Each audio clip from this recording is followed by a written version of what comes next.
ഇന്ന് ഞാൻ ചെയ്ത് കാണിക്കുന്നത് ഒരു വളരെ സിമ്പിളായിട്ട് ഉള്ള ഒരു സാലഡിൻ്റെ റെസിപ്പിയാണ്. നമുക്ക് 10 മിനിറ്റ് കൊണ്ട് ഉണ്ടാക്കിയെടുക്കാം. നല്ല രുചിയുമാണ്. ഇത് ചോറിൻ്റെ കൂടെയും ചപ്പാത്തിയുടെ കൂടെയും നല്ല രുചിയാണ് ഈ സാലഡ് കൂട്ടാനായിട്ട്. അപ്പോൾ ഇതെങ്ങനെയാണ് ഉണ്ടാക്കിയിരിക്കുന്നതെന്ന് കാണാം.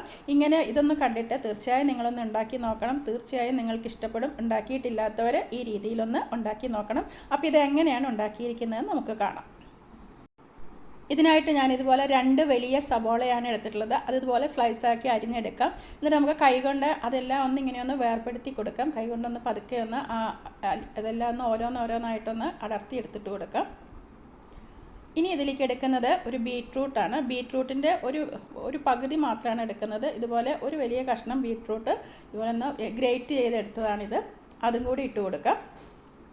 ഇനി ഇതിലേക്ക് എരിവിന് ആവശ്യമായ പച്ചമുളകാണ് ഇട്ട് കൊടുക്കുന്നത്. ഞാനിപ്പോൾ 4 പച്ചമുളക് എടുത്തിട്ടുണ്ട്. അവരവരുടെ എരിവിനനുസരിച്ച് ചേർക്കാം. ഇനി ഇതിലേക്ക് ചേർക്കുന്നത് 1.5 ടേബിൾ സ്പൂൺ വിനാഗിരിയാണ്. കൂടുതൽ പുളി വേണമെന്നുള്ളവർക്ക് കൂടുതൽ ചേർക്കാം. ഇല്ലെങ്കിൽ ചെറുനാരങ്ങയുടെ നീര് ചേർത്താലും മതി. ഇനി ആവശ്യത്തിനുള്ള ഉപ്പും കൂടെ ചേർത്തിട്ട് കൈ കൊണ്ട് നല്ലതുപോലെ ഒന്ന് ഞെരടി കൊടുക്കണം. അപ്പം അങ്ങനെ ബുദ്ധിമുട്ടുള്ളവർ സ്പൂൺ കൊണ്ട് ചെയ്താൽ മതി. പക്ഷേ കൈ കൊണ്ട് നന്നായിട്ട് ഞെരടണം. അപ്പോഴാണ് അതിൻ്റെ ടേസ്റ്റ് വരിക. ഈ ഉള്ളിയും ബീട്രൂട്ടും മുളകും എല്ലാം കൂടി ചേർത്ത് ഇതുപോലെ കൈ കൊണ്ട് നല്ലതുപോലെ ഞെരടി എടുക്കണം. ഇത്രയേ ഉള്ളൂ. നല്ല ടേസ്റ്റുള്ള സാലഡ് റെഡിയായി.